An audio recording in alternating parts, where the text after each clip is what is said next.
नमस्ते दोस्तों, कल रात को मैंने और मेरे परिवार ने फिल्म द कश्मीर फाइल्स देखी। सबसे पहले विवेक अग्निहोत्री जी, आप धन्य हैं, आपकी पूरी टीम धन्य है। आपने इस फिल्म इंडस्ट्री के माध्यम से जो देश को दिया है, जिस तरह से आपने पूरे देश में हम सबको गर्वित किया है, फिल्म इंडस्ट्री आपकी सदैव ही आभारी रहेगी। आपने कई दशकों के किए गए हमारे पाप भी धो दिए इस फिल्म इंडस्ट्री के, और मैं सबकी तरफ से आपको बहुत बहुत धन्यवाद करती हूँ हमारा मार्गदर्शन, हमारा नेतृत्व करने के लिए।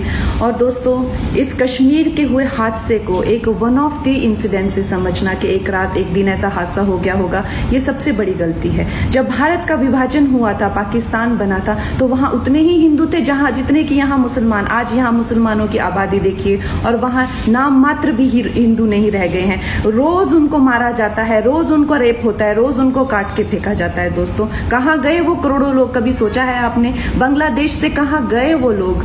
कभी सोचा है आपने? दोस्तों, पिछले साल हमने देखा बंगाल में जैसे ही वो ईवल सरकार आई, वहां पे लोगों को मार काट काट के फेंका गया। किसी सरकार ने हेल्प नहीं की, औरतों को रेप कर करके सड़कों पे फेंका गया। दोस्तों, ये सरकार की लड़ाई नहीं है, ये सभ्यता की लड़ाई, हर हिंदुस्तानी की लड़ाई है। और जो चीज आपको आपके टीचर्स ने नहीं बताई है, आपको आपकी किताबें नहीं बताएगी, मीडिया नहीं बताएगी, आपको अपनी इंसानियत को झंझोड़ना है और कहना है कि हम अपनी मानवता को खुद को गाइड करने दें, आपको सब पता चलेगा। आप कायरता के पर्दे के पीछे मत छुपिए। इस सभ्यता की लड़ाई में आप हिस्सा लीजिए, और ये जो टुकड़े गैंग का कैंसर अपने आसपास जहां भी दिखता है, उसको फेंक के निकालिए इस देश से। ये सभ्यता की लड़ाई हर एक भारतीय की लड़ाई है। कश्मीर फाइल्स जरूर देखें और आइए एक नए भारत की नींव रखते हैं। जय Hind. We are very thankful to you. अरे अरे अरे, क्या कर रही हैं आप? क्या कर रही हैं? We are all Kashmiri. We are very thankful to you to bring our story out. हमारे साथ क्या हुआ आपको? आपके बगैर कोई नहीं कर सकता था। जो ही आप आए, मुझे लगा आपके पैर छू लूं। आपने हमारा दर्द, आपने हमारा दिल, जो वो औरत ने किया, वो हमने सबने देखा, वो हम सब ने देखा। मुझे लगा मुझे कुछ हो जाएगा। हमारे लिए भगवान ने, और ये बच्चा, तुम्हारा जीवन बहुत सफल हो जाए। तुम बहुत आगे निकल जाओ बच्चे, तुम बहुत आगे निकल जाओ मेरे बच्चे, बहुत आगे निकल जाओ। तुम मेरा आशीर्वाद हो मेरा बेटा, बहुत आशीर्वाद हो मेरे घर में मेरे छोटे। ईश्वर की कृपा और आप सबके प्यार और आशीर्वाद से 522 फिल्में कर चुका हूँ। अनुपम खेर हूँ, पात्र बनता हूँ, अभिनय करता हूँ, हंसाता रुलाता हूँ, यही मेरा सारांश है।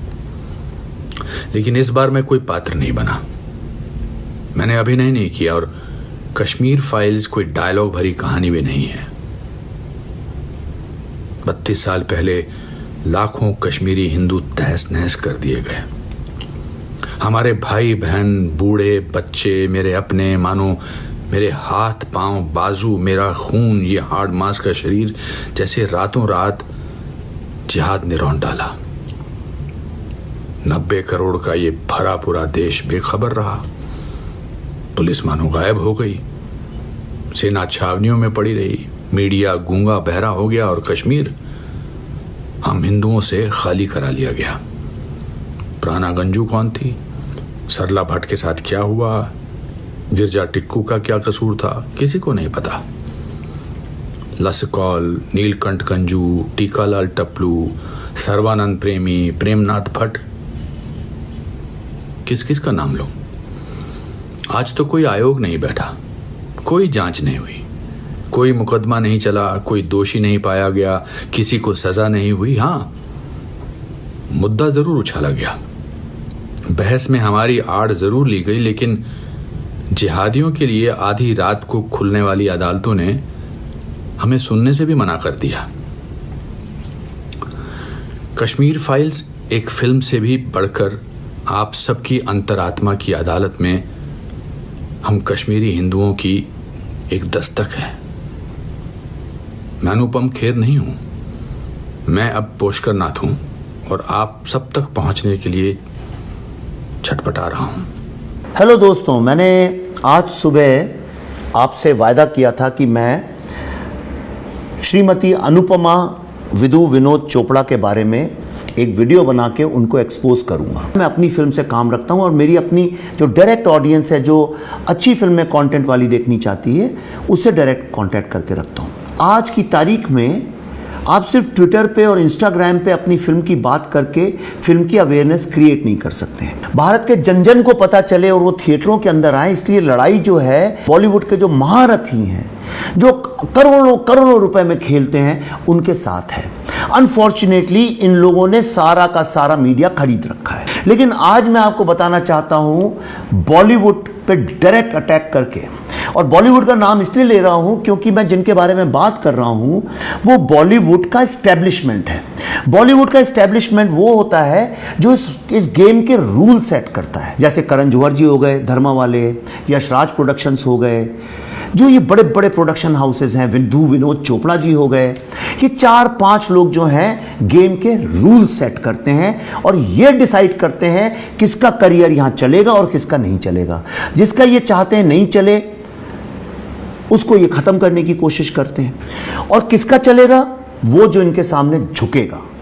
कई लोगों के केस में मेटाफोरिकली ऑल्सो और फिगरेटिवली ऑल्सो और प्रैक्टिकली भी ऑल्सो, जो झुकेगा इनके सामने उसका काम होगा। विवेक रंजन अग्निहोत्री कभी ना इनके सामने झुका है, ना कभी झुकेगा, और इसका मेरे को परिणाम यह है कि इसकी मुझे बहुत बड़ी एक हर्जाना भरना पड़ता है। आज सुबह ट्विटर ने मुझे रेकमेंड किया कि मैं एक ट्वीट को पढ़ूं जो कि अनुपमा चोपड़ा की कंपनी फिल्म कंपेनियन का था। फिल्म कंपेनियन के नाम से आप समझ गए होंगे कि जो फिल्मों के बारे में आम आदमी को न्यूज़ दे। खास तौर पे ये लोग उन फिल्मों को प्रमोट करते हैं जो कंटेंट ओरिएंटेड होती हैं और जो इंडिपेंडेंटली बनती हैं, मतलब जो लोग स्ट्रगल करके बनाते हैं, कहीं से पैसा, जिसको हिंदी में कहते हैं कहीं का ईंट कहीं का रोड़ा, उस तरह से जोड़ जोड़ के जो एक शिद्दत से स्ट्रगल करके अगर बनाते हैं, उन लोगों की फिल्मों को प्रमोट करना, ऐसा इनकी बातों से लगता है ये अपने आप को ऐसे पोजीशन करना चाहते हैं। तो जो इन्हें रेकमेंड किया आज सुबह ट्विटर ने, उसमें लिखा था 7.1 million people watch Gehraiyaan on prime video this weekend. ये जताने का मतलब है कि एक सुपर डुपर हिट फिल्म है। मैं चाहता हूं हर फिल्म हिट हो, गंगूबाई हिट हो, हर फिल्म हिट हो, लेकिन इस फिल्म को पब्लिक ने उठा के कचड़े के डब्बे में फेंक दिया। उस फिल्म को ये लोग मार मार के हिट बनाने की कोशिश कर रहे हैं। तो मैंने सोचा कि फिल्म कंपेनियन हर फिल्म के बारे में लिखता है, तो हमारा ट्रेलर जिसको 7.8 मिलियन व्यूज 12 से 24 घंटे के अंदर मिल गए थे सिर्फ ट्रेलर के, तो उसके बारे में कुछ तो लिखा होगा। जिस ट्रेलर के लिए सब लोग इतनी तारीफ कर रहे हैं, कह रहे हैं इससे ज्यादा कश्मीर की सच्चाई कभी देखी नहीं। तो मैंने कहा कि जिस महिला की शादी एक कश्मीरी हिंदू से हुई है, जिसने कश्मीर के ऊपर 2 बहुत बड़ी बड़ी फिल्में बनाई हैं, उनकी साइट में कश्मीर फाइल्स के बारे में कुछ तो लिखा होगा ट्रेलर के बारे में। तो मैंने जाके चेक किया। आइए मैं आपको पहले यह दिखाता हूं गहराइयां के बारे में इनने कितने ट्वीट्स किए हैं, कितने आर्टिकल्स लिखे। तो ये देखिए, ये मैंने टाइप किया गहराइयां फ्रॉम फिल्म कंपेनियन, तो देखिए क्या आया सामने। सबसे पहले वो 7.1 मिलियन पीपल वॉच्ड गहराइयां, ये आया, और देखिए नीचे लाइन से गहराइयां गहराइयां गहराइयां गहराइयां गहराइयां गहराइयां गहराइयां गहराइयां गहराइयां गहराइयां गहराइयां, मतलब देखिए गहराइयां के बारे में अनुपमा चोपड़ा जी खुद बोल रही हैं। ये देखिए उसके बारे में वो बात कर रही हैं, उनके लोग कर रहे हैं। ऐसा लगता है जैसे कि फिल्म कंपेनियन ने ये फिल्म प्रोड्यूस की है और उसको प्रमोट करने का इनने जिम्मा अपने सर पे ले रखा है। एक वो फिल्म जिसका भारत से कोई लेना देना नहीं, ना ऐसे लोग भारत में होते हैं, ना उसकी कहानी का कुछ लेना देना है, पर ये लोग उसको ऐसे सेलिब्रेट कर रहे हैं जैसे कि वो ऑस्कर जीत के आई हुई कोई शिंडलर्स लिस्ट हो। अब मैंने कहा कि चलिए मैं देखता हूं कि कश्मीर फाइल्स के ट्रेलर के बारे में क्या लिखा है। तो मैंने टाइप किया था Kashmir files from film companion.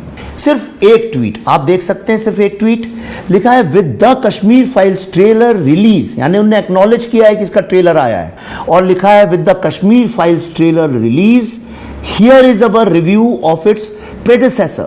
Tashkent Files is a second-hand history lesson in third-rate politics. Film companion ने कश्मीर फाइल के ट्रेलर के बारे में एक भी शब्द बोलने की बजाय ताशकंद फाइल्स का जो 2-3 साल पहले इन्होंने रिव्यू किया था वो छापा है, और उस रिव्यू में इन्होंने लिखा हुआ है, जो पुराना रिव्यू था, Tashkent files movie review, a second hand history lesson in third rate politics. ऐसा काम या तो कोई एक पागल आदमी कर सकता है, या पूरी तरह से पैसे से बिका हुआ आदमी करता है, या एक बहुत ही शैतान बुद्धि वाला व्यक्ति करता है। शैतान बुद्धि वाला जो व्यक्ति है उसको मैं अर्बन नक्सल्स बोलता हूं। चलिए आइए ताशकंद फाइल्स की बात करते हैं, और अनुपमा चोपड़ा जी के कश्मीरी हिंदू पति विधु विनोद चोपड़ा जी की जो एक फिल्म आई थी शिकारा, उसके बारे में बात करते हैं। शिकारा की IMDb में रेटिंग्स हैं 3.9, ताशकंद फाइल्स की रेटिंग है 7.9, मतलब 2 गुना ज्यादा। कितना? 2 गुना ज्यादा। अपने पति की फिल्म को कॉन्फ्लिक्ट ऑफ इंटरेस्ट होने के बावजूद इन्होंने इतना प्रमोट करने की कोशिश की, लेकिन जब फिल्म देखने के बाद कश्मीरी हिंदुओं ने कैसे रिएक्ट किया आप खुद देखिए पहले।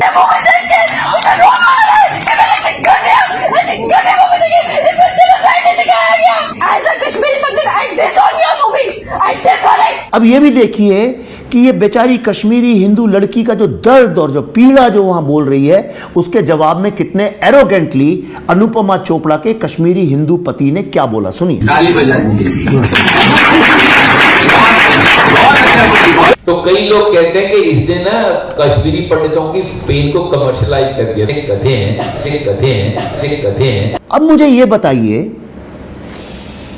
कि जिसके पति ने कश्मीरी जेनोसाइड के ऊपर 2 फिल्में बनाई, पहली फिल्म में टेररिस्ट लोगों को जस्टिफाई किया, कश्मीरी हिंदुओं के दर्द के बारे में एक शब्द नहीं बोला, और दूसरी फिल्म में उनने ये जवाब दिया, It's about really saying, okay, 30 years too long, let's say sorry and move on. उन्होंने कहा कि क्या फर्क पड़ता है जिन लोगों ने तुम्हारी माओ का रेप किया, तुम्हारे भाइयों को काट डाला, पिताजी के 50 टुकड़े करके जेल में बेच दिया, फेंक दिया, उन लोगों से जस्ट गले मिलो, से I love you and move on. इसको आपने क्या करण जौहर की फिल्म समझ रखा है? आप खड़े होके गहराइयां जैसी फिल्मों को प्रमोट करती हैं, और जब कश्मीर फाइल्स की बात आती है जिसमें 10 लाख कश्मीरी पीड़ितों की भावनाएं जुड़ी हुई हैं, जिस समस्या को लेके आज भारत का हर युवा, हर व्यक्ति परेशान है, पीड़ित है, उस दर्द को महसूस करता है, उस फिल्म को रिलीज होने के पहले, जिसको आपने देखा तक नहीं है, आप में अगर जरा सा भी आयोटा ऑफ इंटेग्रिटी है, अगर जरा भी फिल्म को लेके प्यार है, तो एक इंडिपेंडेंट फिल्म मेकर जिसका बॉयकॉट किया है आप और आपके बॉलीवुड ने, मैं चैलेंज करता हूं मुझसे सिनेमा की कहीं पे खड़े होकर बात कर लो, जो सिर्फ एक बर्गर और फ्राइज खाने के लिए फ्री का ताशकंद फाइल देखने आया था, और उसने अपने रिव्यू में लिखा भी है, as I tucked into my aloo tikki burger, कि जब मुझे फ्री का बर्गर और फ्रेंच फ्राइज मिला तभी फिल्म में एक डायलॉग ऐसा आया जो मुझे अच्छा नहीं लगा। ऐसे ही लोगों को आपने फिल्म कंपेनियन में पाल रखा है, कम से कम ये तो मत करिए। आज तक आपने किसी और फिल्म के साथ ऐसा किया है, तो आप मेरी फिल्म के साथ क्यों कर रही हैं? मैं बताता हूं क्यों कर रही हैं। Because you know that I know you. अगर कोई पाकिस्तानी फिल्म मेकर ऐसी फिल्म बनाए जिसमें फ्री कश्मीर के बारे में बात की गई, मतलब कश्मीर को भारत से तोड़ के आजाद कर दिया जाए, उस फिल्म के बारे में सबसे पहला रिव्यू लिखेंगी, I can write in my blood, और एक ना एक दिन यह साबित भी होगा। This is my answer to your dirty trick. मैंने अपने मन से नहीं किया है, आपने मुझे प्रोवोक किया है, मैं उसका जवाब दे रहा हूं। द कश्मीर फाइल्स 11 मार्च को रिलीज हो रही है। आप अगर वाकई में कश्मीरी हिंदुओं से 1% भी सिंपैथी रखती हैं तो उस फिल्म को आप रिव्यू करिएगा, अच्छा करें चाहे बुरा करें। I am not going to be silenced. ये फिल्म देखने के लिए आपको जिगर चाहिए, क्योंकि ये ऐसी हकीकत बयां करती है जो सुनने में अच्छी नहीं लगती है, जो बहुत दर्द देती है, और जिसको सुनने के लिए मादा चाहिए होता है। और अब तक इस सच्चाई को छुपाया गया है, इसमें कोई दो राय नहीं है। मानो ऐसा लग रहा है जैसे एक कश्मीरी पंडित दुनिया के सामने आया है, उसने खुलकर अपने दिल से ये बात बताई है कि वो जिसे पूरी दुनिया जन्नत कहती है, वहाँ उन्होंने कैसे जहन्नुम को देखा और जिया है। So thank you for bringing this truth. Well, it's left us speechless, absolutely. It's a brilliantly made film. Every Indian should watch it. It is a true story. It's a reality which happened with our community. Moving, amazing, eye-opening. It's a very poignant movie that needed to be made. Words कम है actually, और बहुत ही raw and rusty दिखाया है, which is very rare.